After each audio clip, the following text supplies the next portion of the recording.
purpose of this talk, the idea is material possessions or things are essential to man's spiritual life. Now that's a lot going on right there. So the talk is going to kind of unpackage that and go through that.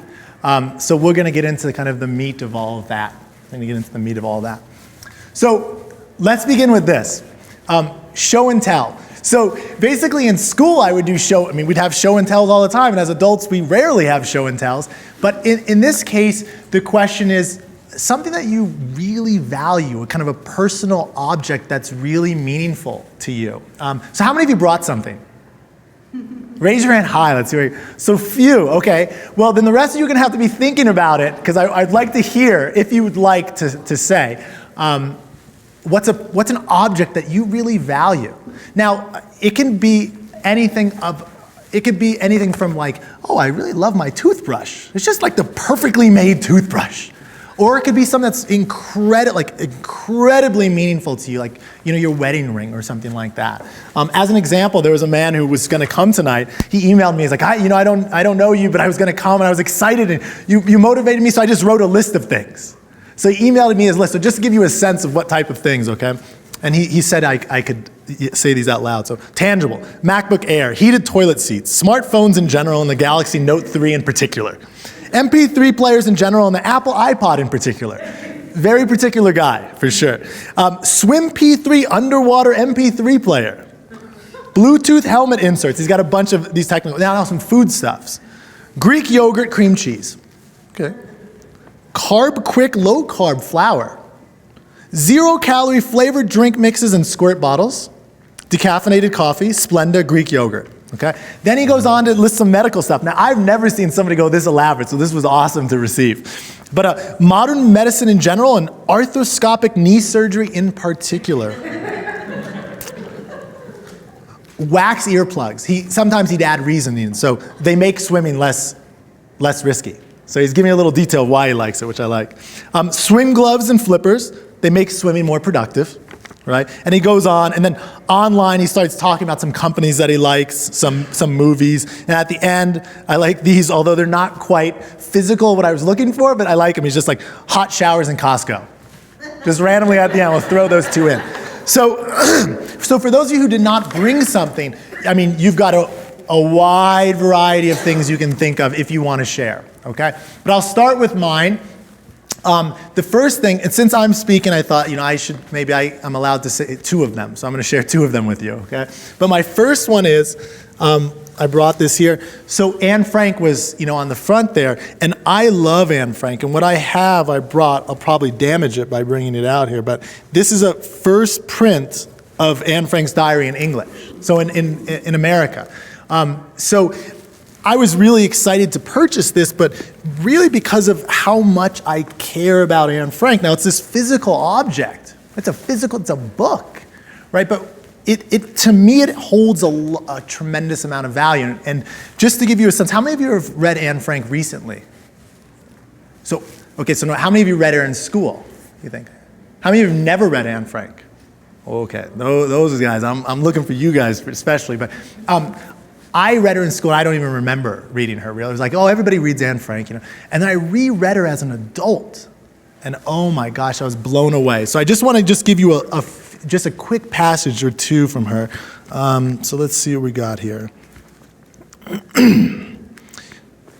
Okay, this is just how introspective this girl is. So she calls her diary Kitty. So when she says, "Dear Kitty." So Wednesday, 14th of June, 1944. Dear Kitty, my head is haunted by so many wishes and thoughts, accusations and reproaches. I'm really not as conceited as so many people seem to think. I know my own faults and shortcomings better than anyone. But the difference is that I also know that I want to improve, shall improve, and have already improved a great deal. So you can see her thinking about these things that are going on. Somebody's kind of criticizing her, like, you think you're so tough, and she's like, no, I think I got a lot of problems, but what's cool is I'm working to solve these problems. And then continued on that kind of subject. Dear Kitty, it strikes fear to my heart when Peter, this is another person in the house, talks of later being a criminal or of gambling. Although it's meant as a joke, of course, it gives me the feeling that he's afraid of his own weakness. Again and again, I hear from both Margaret and Peter, yes, if I was as strong and plucky as you are, if I always stuck to what I wanted, if I had such persistent energy, yes, then I would be like that. So, if I were like you, then I would be like that. And what she's saying, I wonder if it's a really good quality not to let myself be influenced. Is it really a good to follow almost entirely my own conscience? So this girl is like, I make my own decisions, but now she's like, I wonder, is it really good to be that way? So she's this strong girl wondering, is it good to be as strong as I am? Quite honestly, I can't imagine how anyone can say, I'm weak, and then remain so. After all, if you know it, why not fight against it? Why not try to train your character? This is a 14-year-old girl. So I rarely read adults that speak like this or think like this or introspective. So she really resonated with me. So, I got really into it and I bought, a copy of that.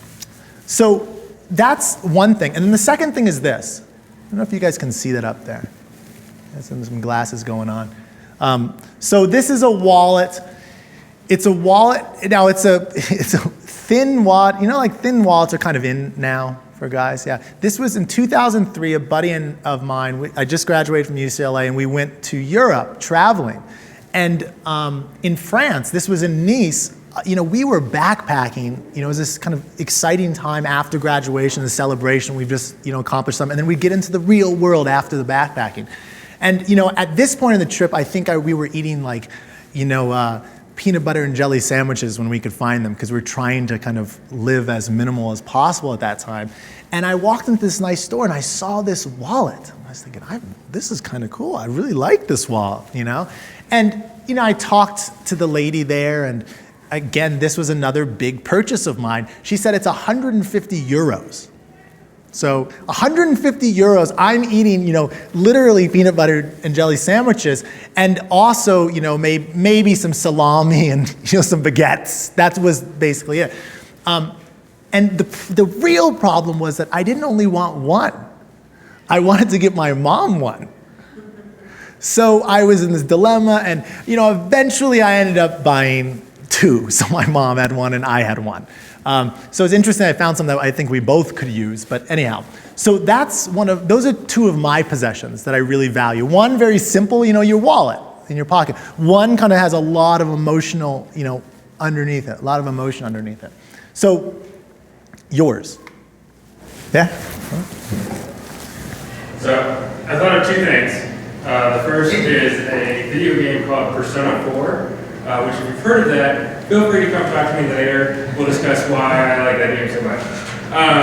But it's probably hard to explain to most of you. The second thing that I really value is it's a mouse pad that my grandfather gave to me. And it's a mouse pad that just has Frankenstein on it, as played by Boris Karloff. Now, I'm not a Boris Karloff fan, I'm not a Frankenstein fan, but my grandfather knew, you're a weird kid. And it's true, I'm a very weird kid. I like horror type stuff. And it's actually, my grandfather passed away several years ago. And I really love my grandfather. It's the last thing, it's the only thing I really have to remember. So it sits next to my computer at all times. I always know it's there, and I always run the air. Thank you very much for sharing. And we'll probably circle back to some of these things to talk more in depth about them. Right now, it's kind of like, let's show and tell, but I think I'll definitely hit on some of these things later, but thank you very much. Yeah, go for it. I'm not going to explain much, but it's my two pianos, my precious two pianos, because I'm a musician. There. You can bring her? No. Anyone else want to share? Go for it. Yeah. I would have to say one of my biggest values is the house that we live in. My wife and I built it. It's the second house that I built for us. And although the first house was a wonderful place and we thoroughly enjoyed the 13 some years that we spent there, we feel like we did all the right things on this place. It's a house to age in. It's where we intend to retire to and eventually probably Diane. It's all one level, and it's got everything that we could ask for, including one neighbor, and everything else is national forest. Just really, really enjoyed it. Thank you. Anybody else? Yeah, go for it. This is just a representation of a photo album that I have. I got my photo albums. Okay. Photos. And it says on top, large red family photo album. Yes, okay. So awesome. So yeah, family photo albums. Huge. How many of you have some photo albums at home that are just, those are like, if something burns the house, I'm taking that out. That's the thing, yeah. Okay. Anybody else? Yeah, go for it. This ring right here, I can't get over this. I got when I was about 11 or 12 during spring break on the beach in Mexico. And I was out there all by myself bargaining with this guy on the beach and kind of trying sort of little words of Spanish here and there. And it kind of instilled in me a sense of adventure and independence and kind of going after what I wanted. So, I don't know, it just means a lot to me. Awesome. I want to jump. I almost want to jump into the future stuff to just like jump on some points here, but we'll come back to it. Yeah, it's just a ring. Yeah. But that is what I want to fight against. That kind of return comment to you. It's just a ring. Anybody else? Yeah. So mine, without a doubt, is my Kindle. Reading has always been like the most important thing, and I've got the world. It's a neat little thing, right? But I will have to mention that we've had a lot of snow the last couple of weeks. My tractor came really close.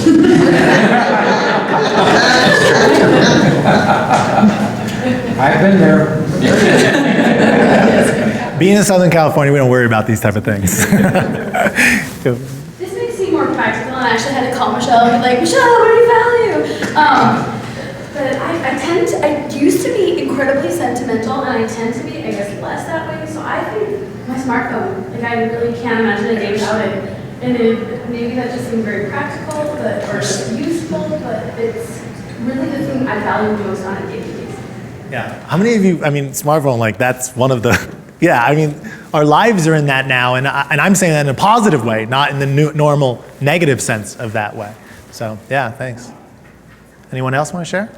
Yeah, go for it.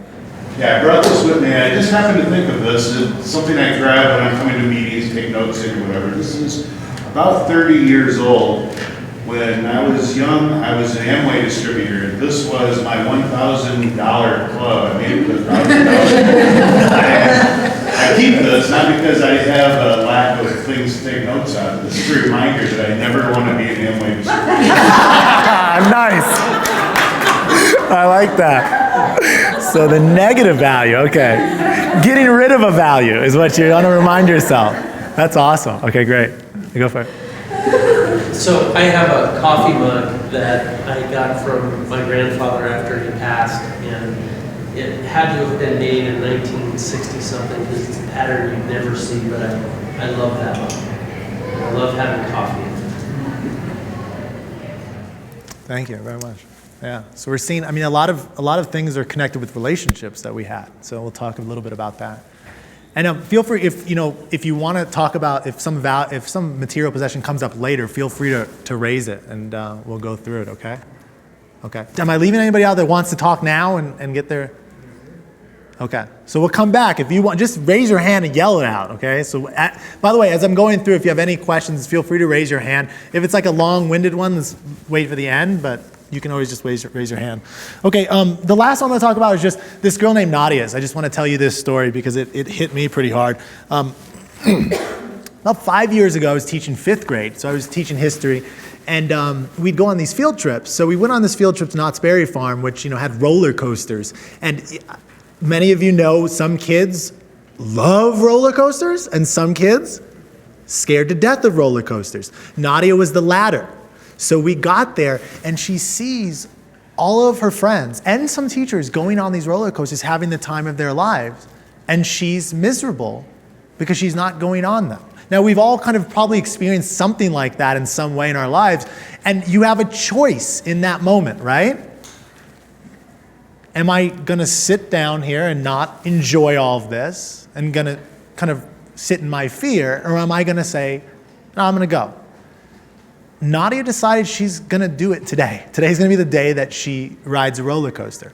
And she rode the roller coaster. And I wouldn't even have known she did this if something did not happen.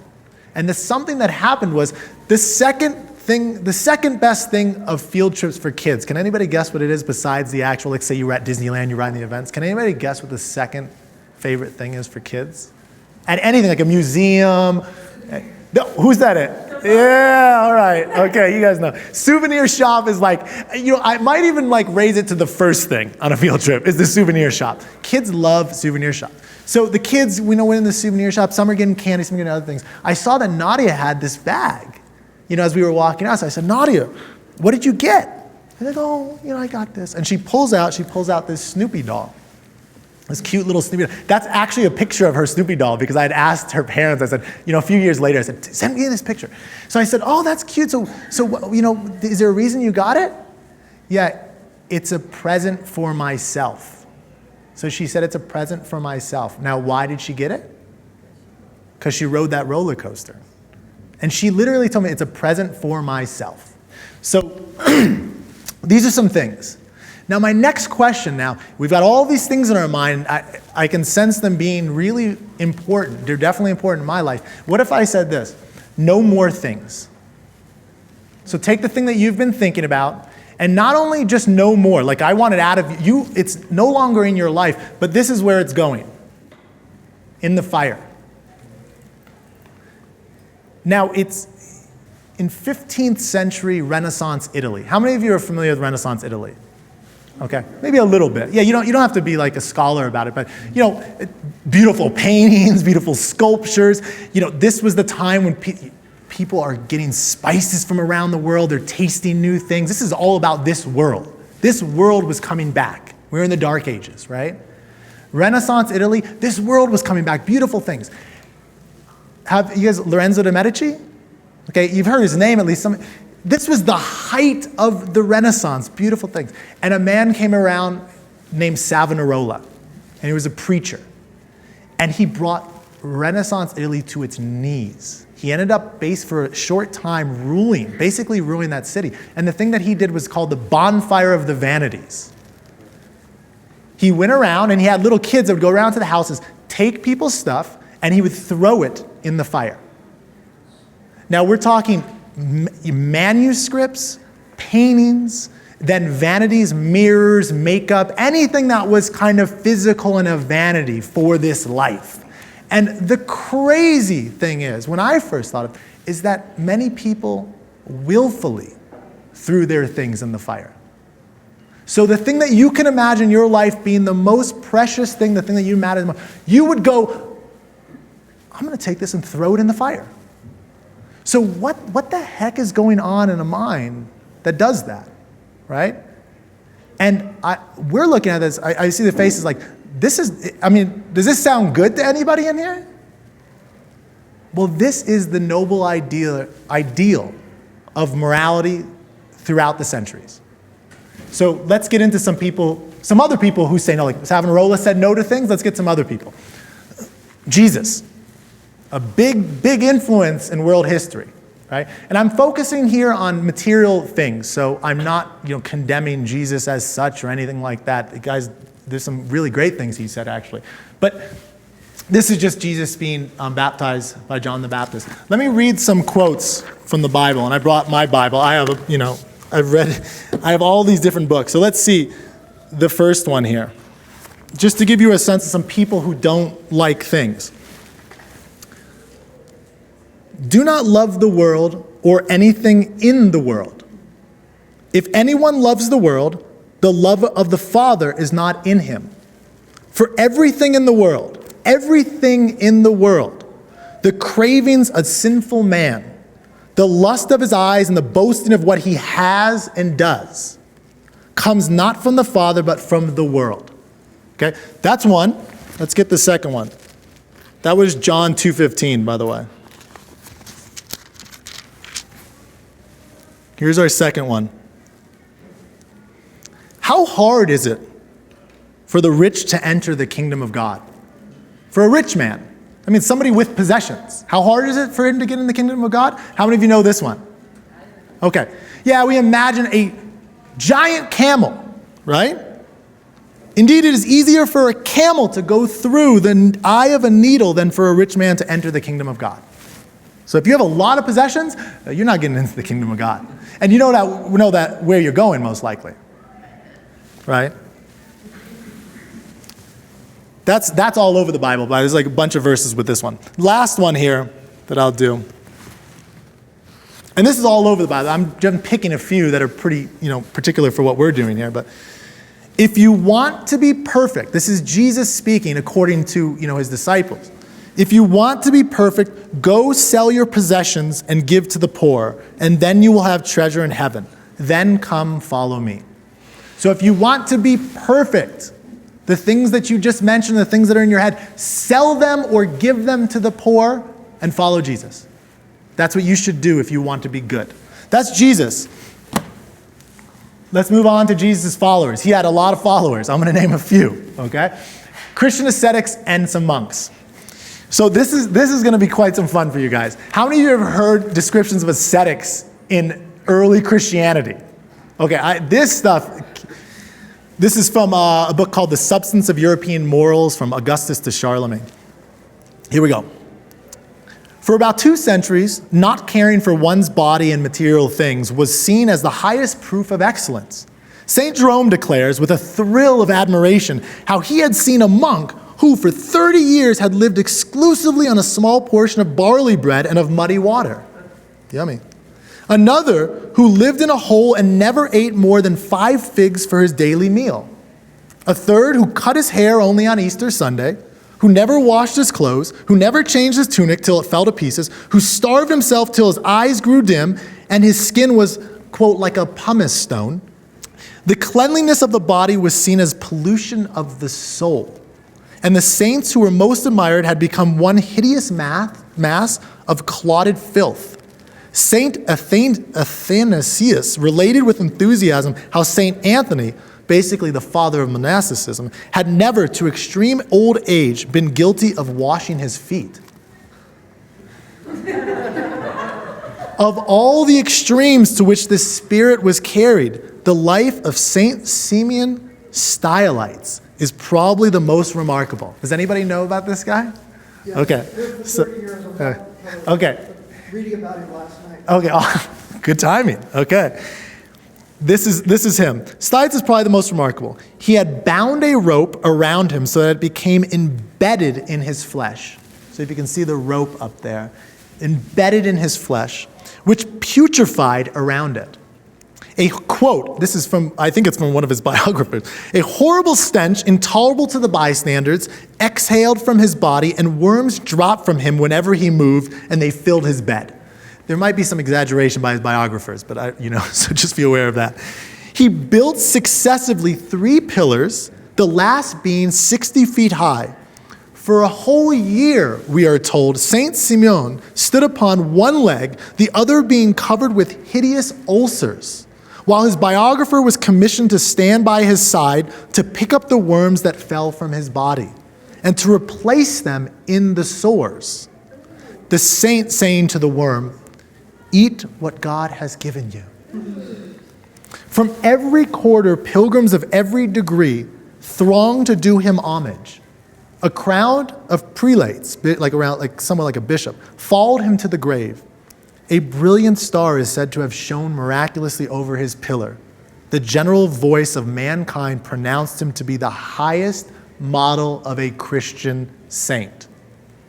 This is the highest model of a Christian saint. So this is a good kind of drawing of him. You can see him completely bare. He's got the rope tied to him, reaching out towards God. He wants to go up somewhere. He doesn't want to be here on this earth. He's using a pillar to get off the earth, right? So just think about that in terms of things. Things are disgusting to such a man, right? The monks are a little bit more civilized or more calm. So what happened is guys like this would go out and he'd be alone. And the problem was, if you're doing all this amazing stuff, your followers start to come around. And this guy doesn't want followers. I want to be alone with God. But he can't really push them away, so that you kind of start forming these groups of people, which we call monks, and you're in a monastery. So a monk, has monos in it, which is one. But a monastery has a bunch of monks, right? So it began by these people out in the deserts, Egypt, Syria, and so forth. So the monks, here's just a couple monks to give you a sense about monks. Saint Basil, 4th century. First and foremost, the monk should own nothing in this world. You want to be a monk? Own nothing in this world. Saint Benedict, 6th century. This guy's rule became basically the rule for the Middle Ages. So this was like the monk of the Middle Ages. More than anything, actually I'll read the whole thing. This is from his rules. Whether the monks should have anything of their own. He's contemplating this. Should they have anything of their own? More than anything else is this special vice to be cut off root and branch from the monastery, that one should presume to give or receive anything without the order of the abbot, or should have anything of his own. He should have absolutely not anything, neither a book, nor tablets on which to write, nor a pen, nothing at all. Be gone with things, right? So this is from Christianity.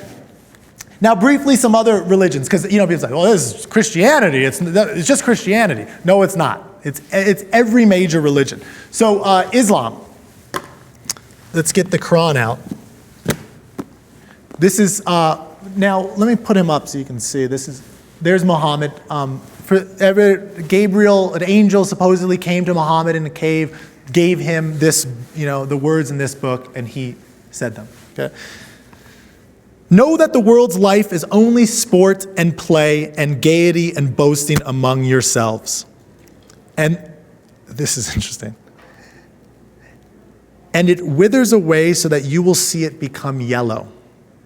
And this world's life is naught but means of deception. So this world's life is only sport and play.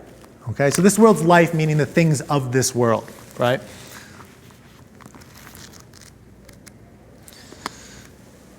Give away wealth out of love for him, with a capital H, to the near of kin and the orphans and the needy and the wafer and the beggars. Does that sound familiar? I mean, it's basically Jesus with Muhammad, right? And this last one is particularly disturbing, at least for me. And it should say something, a larger cultural thing, going on right now, but your possessions and your children are only a trial, and Allah it is with whom a great reward. So I'm talking here about possessions, but he's taking a further step and saying, your children. So your possessions and your children are only a trial. They're not meaningful. They don't mean anything.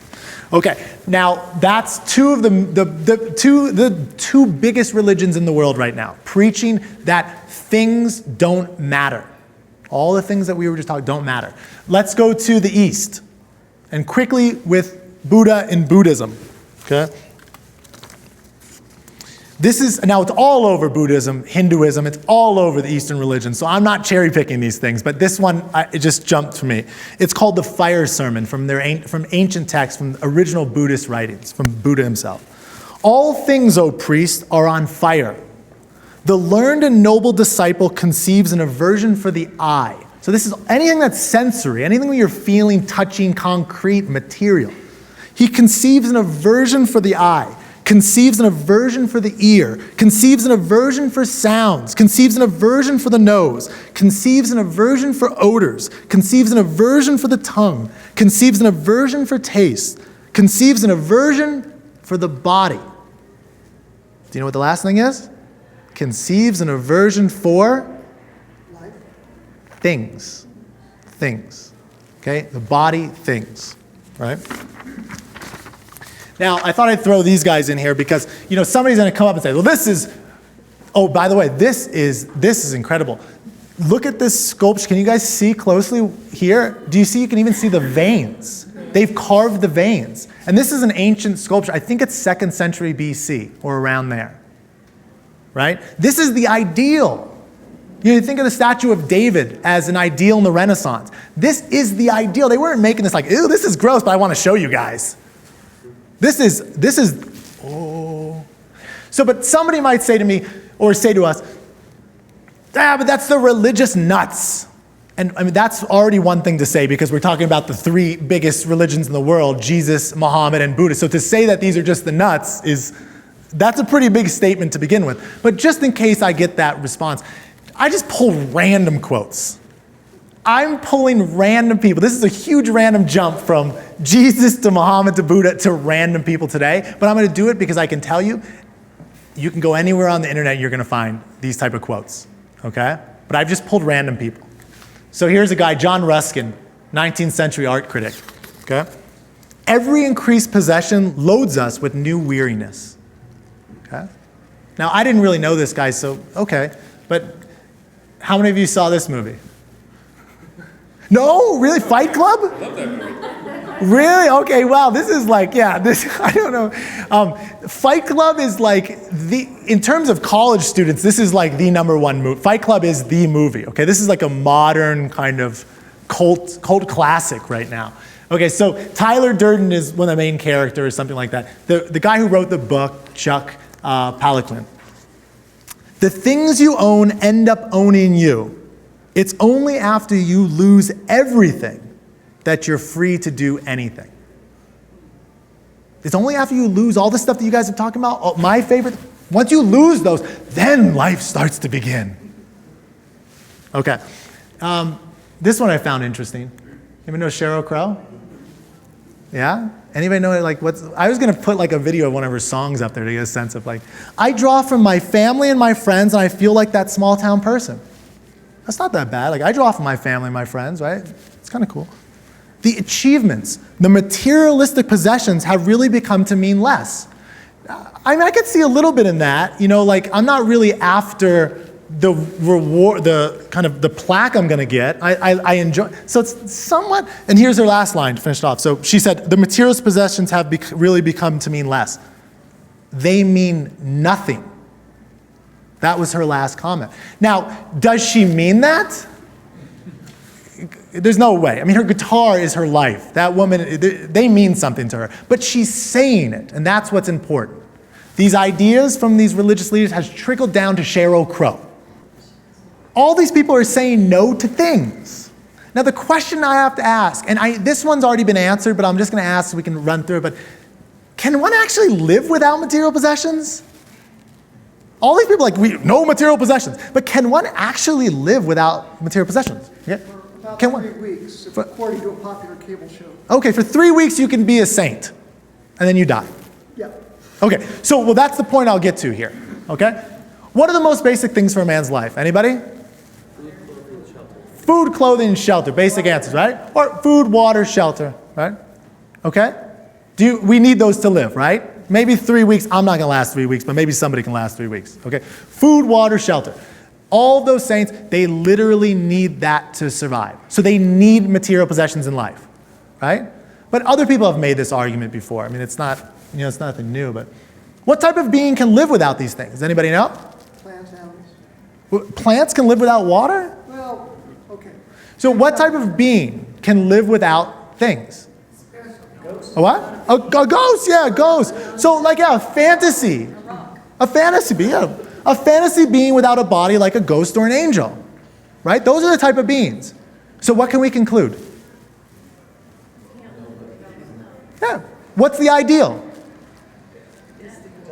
Death, or to live, to be a non-human being. And which means death, as some of you are pointing out.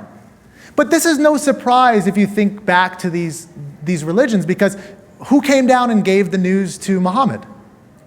An angel. Who's up there with God? An angels. Do angels have bodies? No. I mean, I don't know. It's kind of, we have to always visualize them as having bodies, but they're not supposed to have bodies, right? They don't need things. So the ideal is to be a non-being, which means, as we know, to be dead. That's the ideal. That's the ideal. So life literally requires material possessions. I would love to see somebody come and say, no, that's not actually true. Nobody's going to argue that's not true. It's a fact, okay? But what they will go and say, but then maybe, the barest material things are just a necessary evil. Okay, we need these bare things. I'm gonna eat like horrible food to make it even barer, right? But it's just a necessary evil. I'm arguing, no, it's not a necessary evil. It's a necessary good. It's a positive and it's a spiritual good. So we're gonna go one step further. Okay, so can one live a spiritual life without things? That's an interesting question. Can you actually live a spiritual life without things? Now, spiritual in my context, when I'm going off here, is basically relating to a man's mind or his consciousness, his self. That thing which makes choices, that values, right? Man's consciousness. That's the spirit inside of you, right? Can you live a spiritual life without things? Well, I was thinking, like, what could I focus on here? In your life, what's one of the things that is most rewarding and takes up most of the time in your life, in every human's life? Work, right? That's my first one too, work. So somebody tell me. Now, if you don't think work is rewarding, that's not an indictment about life, you just need to change your job, right? So we're gonna go on the premise that work is actually spiritually rewarding, okay? I'm gonna start with that. But assuming work is spiritually rewarding, assuming that, is it possible to have spiritually rewarding work without things? Anybody want to try to come up with a job where you don't need things? Come on. Preachers. Religious preachers. Yeah, so religious preachers need, what do they need? Thing-wise. Donations. The Quran, they need a book, right? They need a book. They need a thing. Yeah, they need things. Yeah. Now, I don't think, I'm going to argue that a lot of those guys, if they're, ascetics in a way, or again, against material possessions, they're lacking spirit in some way. So we'll talk about that. But there are no jobs in which you don't need things. I thought about this for a few hours trying to come up with jobs. I couldn't find any, so if somebody finds one, I'd love to hear it. I found this awesome quote, though, by this guy, Tom Ford. Does anybody know Tom Ford? Designer? So unfortunately, he has like quotes that contradict this quote, but I just found this particular one to be amazing. So when you are having fun and creating something you love, it shows in the product. So when a woman is sifting through a rack of clothes, somehow that piece of clothing that you had so much fun designing speaks to her. She responds to it and buys it. I believe you can actually transfer that energy to material things as you're creating them. So now, this is a little mystical, you're transferring energy, but the point of what he's getting at is that I was loving creating, designing this clothing, and look at the product I had, and that woman, she's like, oh my God, I want that dress. And they connected in that way. There's a spiritual element of that, is what Tom Ford is getting to in his own kind of somewhat mystical way. But relationships.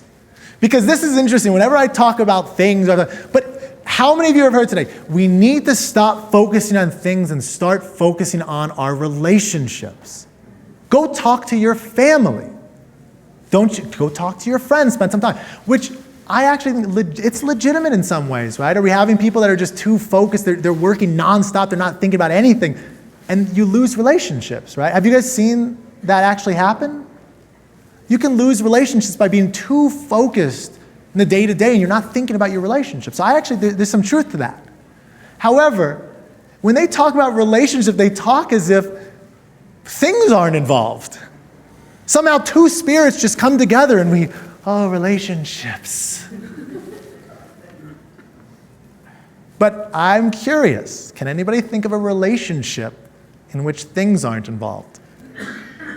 Now, if sex comes to mind, that might be the only one where things aren't involved. But, well, then potentially the things could be involved. But anyways, the point is that I'm curious. Can anybody think of a relationship? Father, son, husband, wife, brother, sister, relationship without things. Well, somebody tell me about a thing in a relationship then. I'm curious. What are some things that are going on in a relationship? Yeah.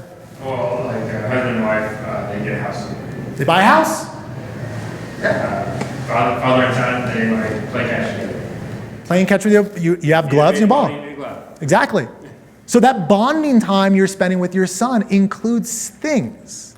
So to denigrate things means, in a sense, to denigrate that experience that you're having with your son. Any other kind of relationship things? I mean, think about relationships you had and what types of things were there. Yeah. I love my rings. My husband gave me beautiful wedding ring, beautiful anniversary. I love my rings. Yeah. I love them. And as we saw, rings in a good way represent some spiritual aspect of your life. Now, if any of you in your heads are going, yeah, but there's some people that, like the rings with like the 5-carat diamond on it, is that really spiritual? I'm going to get to that because I'm going to argue that is definitely not spiritual. That's a thing that has no spiritual value, okay? But we see that these possessions, they talk about our relationships in a spiritual sense. This is just yesterday I was on Facebook and a friend's mom posted this, and you can't see, but got the grandma thing going, right? So she's a grandma now, and she's crocheting this thing, and I'm like, wow, it looks pretty nice. So the grandma-grandson relationship requires things. For that, she's going to show up, give this child, it's going to be such an experience between them because she made a thing. But that thing has such value, such spiritual value. Okay, so spiritual fulfillment in life, so as an example, rewarding work and relationships require things. I'm going to argue, now it could be argued further, right? I've only got a certain amount of time here, but I'm going to say it requires things. But what about those people who take things too far? Who are rapacious for endless possessions? How many of you have met somebody that seems like they're after possessions, they don't care I just want more and more? Has anybody met somebody like that? No? Okay. Yeah, I definitely have. Now I'm going to use the epitome of this type of person, this. Okay? Now I'm all into cool, fast sports cars. I was trying to wrap my head around, can it be possible that somebody wants a gold-plated Lamborghini and have like it could be really spiritual value to him?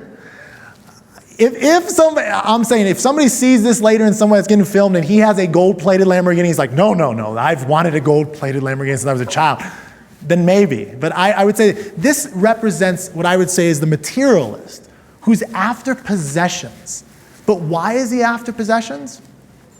Why is this guy who's driving this, the sleazy guy in this car, why is he after this car? And maybe empty inside. What is he trying to do? Get chicks, impress people. Yeah, look, and what's funny about this picture, what's this guy doing in the background? He's taking a picture of it, right? Because if this car is by my, I'm gonna be like, well, that is kind of cool. Let me take a picture of it, right? So what does he want? He wants people to take pictures of his car, okay? What does he want when he goes to a hotel? Like, what hotel does he pick? The one that's the most comfortable for him? No, the coolest hotel. Yeah, what's the hottest hotel right now? Where are people going? Where can I be seen? Right? Go to a restaurant? Which restaurant? You look at the menu and say, oh, I really love filet mignon, so I'm going to pick the best restaurant that has the best filet mignon. No. This guy, what restaurant does he pick? The one that's the coolest. What's that restaurant Jay-Z just opened up? Something like that. Like, it's all about value, getting it from other people. Right? I haven't seen a lot of this show, but Housewives of Newport Beach. Have you see those type of things? Or Housewives, those type of shows. What do they call those shows? Like what? Real Housewives. There you go. Real Housewives of Newport Beach, or like a MTV Cribs, right? So Doug was taking me around the house earlier today, and he showed me around the house. It's so clear that this house is about him and Hannah. Like, we made this house for us. Yeah, I love showing it to people who can value it, but realistically, this is for us. You watch a Cribs episode, or you think about the Real Housewives of Newport Beach, what is that house for? To show off to other people. Did you know that I have a pool in the back and fit 150 people in it? 150 people! So what's going on here? And I want to so Ayn Rand has an amazing quote about this, in my view, from the Fountainhead. And what she's arguing, which I agree with, is that these guys actually lack a spirit. They lack a self. So materialists are spiritless. Personal luxury is a limited endeavor. What they want, materialists, is ostentation. To show, to stun, to entertain, to impress others. They're second-handers. I'm going to paraphrase this, but it's basically what she said. Such a man has no self. He lives within others. He lives second-hand. In what act or thought of his is there a self? What is his aim in life? Greatness in other people's eyes. Fame, admiration, envy. All that which comes from others. Others are his motive power and his prime concern. He doesn't want to be great, but to be thought great. He doesn't want to build, but to be admired as a builder. So in the back, when he shared, I built this house, did anybody get the sense that he was sharing this? That we'd go, you're an amazing human being. No, it was like, man, that was a fun time, and I'm so happy I built that thing. That's spiritual values in a thing. Now, we could have a man sitting in the back table that could say, my spiritual value is my mansion, and man, it's got the biggest, greatest sauna you've ever seen in your life. You gotta come over. Thing, not spiritual value. Spiritless. So it's not the thing itself, but it's the person who's valuing that thing that matters, right? So that's materialist. I would say, oh, and here's a good quote. This is actually from the Bible. They got it right sometimes. For what will it profit a man if he gains the whole world and forfeits his soul? And I think it's a great quote. He's got the whole world. He's got no soul, got no spirit, right? So materialists are spiritless, right? So we got materialists. But what about their seeming opposites? I mean, they call themselves spiritualists. Can they spiritualists? That's about as hardcore spiritual as you can get, right? This is the example, the emaciated meditator in the lotus position, right? We all know, how many of you can do the lotus position? You can? Oh, awesome. That's cool. I can't do the lotus position, but so the lotus position is not my problem, okay? The problem is, just taking a look at this guy seems like trouble to begin with. That does not seem like the most exciting life. However, some people might say, well, that's a great life. You know, you're contemplating things. But let's talk about the spiritualist. Let's talk about himself when we're taking a look at this guy. So we talked about spirit, we were talking about all of our things. They were all connected to values in our lives, different things. You know, the house that you like, right? A relationship with a grandfather that has some meaningful thing involved. This man is deliberately trying to get rid of those things. Now, what happens, I want to think about this, what happens if you were to take all those things that you have and get rid of all of them? What's left? Memory. Maybe a memory. Yeah, a memory of things though. So the focus is still things. What's left? If we take away all your things, which means taking away your work and your relationships in terms of any rewarding value, what's left?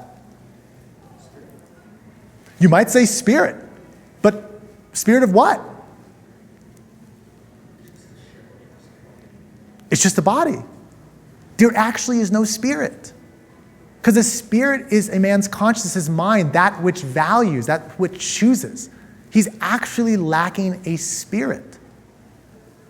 And interesting enough, you just look at this guy, it's almost like you're trying to destroy yourself. And in a sense, that is what he's doing. And a lot of religions, including Buddhism, are very clear that that's the goal. The goal is to destroy the self, right? And I would argue that the self, the spirit, that is one, right? So I would argue that this guy doesn't have a spirit. Ayn Rand has a very interesting quote in her journals about this. The material is the expression of the spiritual, the form of the idea, the flesh of the soul. So if you have no flesh, you have no soul. If you have no things, you value nothing. How could you be a valuer? How could you have spirit? Right? So it's spiritless. So it's it seems counterintuitive because these are the guys going around saying, you should get rid of your things and focus only on the spiritual elements of life. But what does it mean to be a spiritual element of life if you have no things? There's no work. There's no rewarding work. There's no rewarding relationships.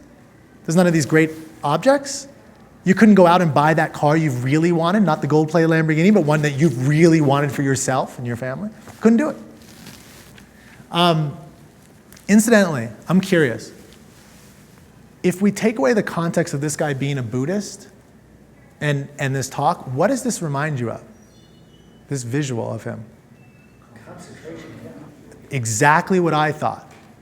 And I think, I'm not going to get into the relationship here, but it's intriguing that if you go to a concentration camp, you see what the Nazis were attempting to do, and you look at those pictures, they all look very, very similar. Because what are they trying to destroy? The self, the spirit. This guy is choosing to do it. But they're both the same. They're both trying to destroy the self, the spirit. They're spiritless. Okay, so spiritualists are spiritless. Then what does this leave us with? Right? Now, we talked a lot about our values or our things earlier. So we talked about work, we talked about relationships, so we already see a lot of the spirit in that. Now I'm going to call, and I was using materialist, spiritualist, I'm going to call the last one what we would say is humanist. I'm not focused on material possessions, I'm not focused on spiritual issues. I'm focused on being what is human being, which is a combination. Material and the spiritual, the mind and the body, connected. It's a humanist. It's a human standard. So those, when I think of humanists, it's those who treasure their unique possessions, who deeply spiritually value things. So if we go back to mine, yours, Nadia, I want to just tell you something interesting really quickly, give a sense about this. This wallet, the reason why it's a picture not in my pocket is because about 8 years ago, when I went into work, I was stupid enough to not lock my car and leave my wallet in there. So it's definitely, my ridiculousness. But I came back about a half an hour later, and this was stolen along with some other things, right? So I lost this possession. But that's not really what's so interesting. I mean, it was pretty, it felt horrible. But then I called the police, and this woman comes to see what's going on. She's a police officer, and she's taking, it's very mechanical. Taking the notes. Oh, what did you lose? Da, da, da, da. And instantly, I should say, I normally interaction with police officers is so great, and I love interactions I've had with police officers. This one was not great. And she's taking the things down, and she's like, okay, so what was it? Da, da. So I wrote this out, and it seemed like she didn't want to even be there, right? And I said, so do you think you guys are gonna be able to find this wallet, because it's really meaningful to me? Find this wallet. They probably chucked it in the garbage. You're not going to find this wallet. So at that moment, I was thinking, what? And I just, in these moments, these rare moments, sometimes I'll speak up and I said, I just want to let you know, I didn't get angry, but I was really hurt. And I said, I just want to let you know that you might think it's just a wallet, but it's not just a wallet to me. It has a lot of meaning. And, it really affected her, because I don't think anybody had really confronted her about that. But what had happened to this police officer, which sometimes happens to doctors as well, is you're dealing with it day after day after day, all these things being stolen, or a doctor, all these people coming in, dying. You forget the essence. It's not just the thing, it's what represents that thing. It's the spiritual element of these things. So she had forgotten that. So that's mine. Yours. So if we go back to some of yours, especially some good ones, the cup and then the mouse pad. You imagine something that, what the hell is this, a mouse pad? Why do you need this? Why do you need this thing? Or this cup? You got too many cups. And by the way, is that a recyclable cup? What kind of cup is that? There's just a lack of understanding of the spiritual value of things, right? They mean more than just this piece. And again, I want to make it clear that there are things that actually have no spiritual value, because the person who's after them, they're after impressing other people. So if somebody in the house says, this mouse pad, I got it from, it was this antique thing, I got it, my God, come on over and look at it, and just the whole focus is showing it to other people, it's meaningless. And then it switches the moment you have something spiritual connected to it, a value. So Nadia's doll, let me put this back in the middle. And so I just want you to think about the different possessions we've talked about tonight, and I've got Nadia's doll, and then when you hear, because we all hear it, these comments about possessions. It's nice to have material things, but they're very superficial, aren't they? This is an actor from England. Again, a random person I just found on the internet. So let's put some concrete meaning to these comments when we hear them and not just pass them by. They are attacking the very essence of our lives, right? The last example I want to end with is Anne Frank, because it's actually this example that woke me up to the meaning, in combination with We the Living by Ayn Rand, which just really woke me up to the value of an individual human life. And in all of this that we're talking about, nothing has a value in and of itself. It's a value to a human being, a unique human being. So, Miep Gies, she was a secretary for Anne Frank's father. When they had to go into hiding, she kept bringing them things while they were in hiding. So she was German background, basically German background, so she was free to roam around, but she would risk her life to bring things into the house. You know, everyday things and so forth. But one day she decided to bring something special for Anne. So I'll let her speak because she's better at this. And have anybody been to Amsterdam to see the house? Yeah. I read Anne Frank and then go to the house. It's just to think of this girl, you know, heaped up in that house. And meanwhile, keeping her spirit alive, like the hero of the century is just amazing. But this is Miep Gies, and this is from the Amsterdam's website about this, the annex. So Miep, this is just describing Miep, so you guys have a sense of her. Miep was often sympathetic to Anne's plight. For all the occupants, being in hiding was incredibly difficult and taxing.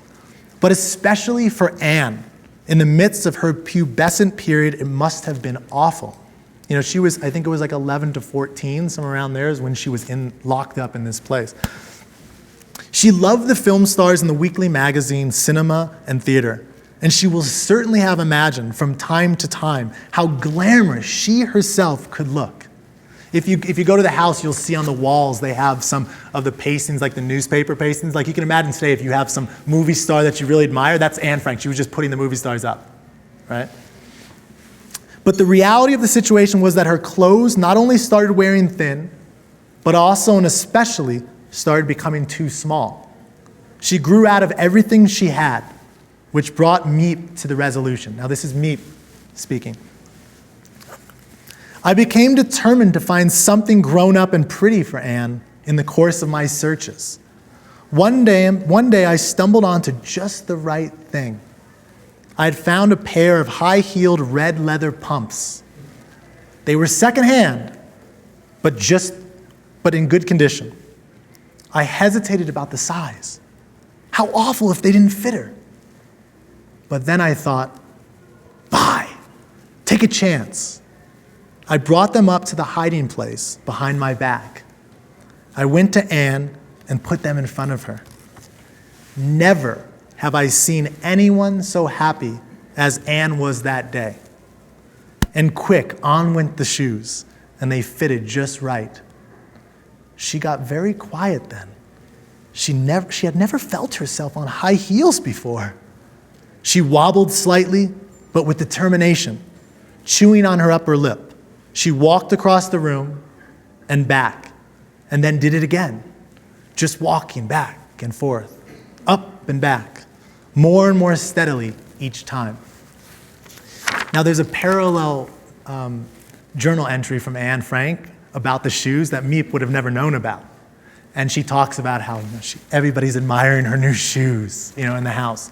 So just this quote here, I went to Anne and put the heels in front of her. Never have I seen anyone so happy as Anne was that day. These are red leather, high-heeled shoes. Just a thing, a nothing, right? A luxury item even. Yeah, I don't think so. I think they have incredible spiritual value. So when we think about, when these comments come up, not only should we think about our own stuff, but think about people like Anne Frank, who didn't get a chance to enjoy the things of life when somebody makes a comment about things having no value, right? Her and her red leather shoes is, for me, the example of spiritually valuing things, because she surely did. So, and that's the value of things. That's it, guys. Thank you.